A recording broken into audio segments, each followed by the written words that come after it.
Hi, I'm Terry Kimball with the Chandler Chamber of Commerce, and we are so excited to bring you this brand new video series on how to make insurance affordable to your small business.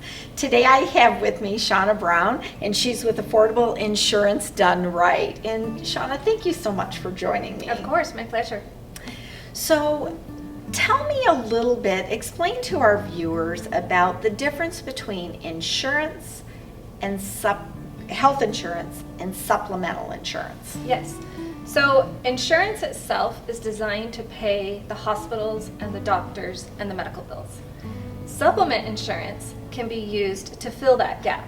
So you can use it to cover your deductible, and with some of those plans you can actually get extra money to cover costs from work time missed, to help cover bills at home, things like that, other expenses that maybe came along the way due to your medical event that you had.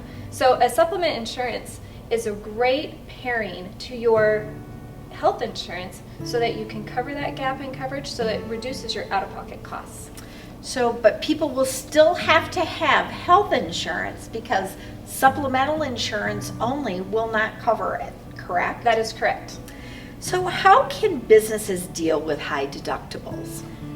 The best way to deal with those high deductibles is to add on like an accident plan, a critical illness.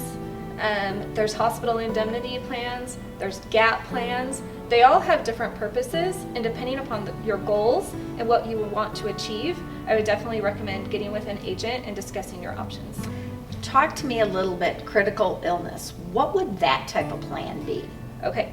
So critical illness plan, they are designed to cover heart attack, stroke, kidney failure, cancer, paralysis, severe burns, and other things, depending upon the carrier you go with. They are designed to give you lump sum benefits. So if you come down with a diagnosis with cancer, let's say, you could potentially get a lump sum of $30,000 depending upon the severity of the cancer, if that's what your policy was. So you can use that. Some clients have used that to go do experimental treatment. Maybe their medical plan won't cover the cost of that experimental treatment, but they can take the cash from the critical illness policy and use that how they want. It's not stipulated in the contract how you use the money. They can use it for experimental treatment, say over in Europe, and we've actually had clients do that before.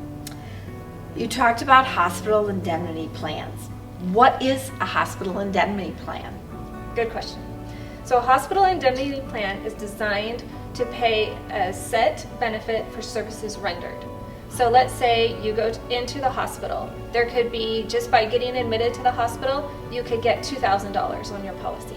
And then for every day thereafter, and for every procedure they do, if you have surgery, if you end up in the ICU, it will be a set benefit that the supplemental plan will give you. It becomes a mathematical formula at the end, and then you'll just get those benefits. And again, you can use that money to cover your deductible of the insurance plan, or you can use it however you need. Great information. Again, this is our video series. We're going to be bringing you a lot of information on how you can best navigate your small business health insurance. Thank you so much, Shauna, for joining us. My pleasure.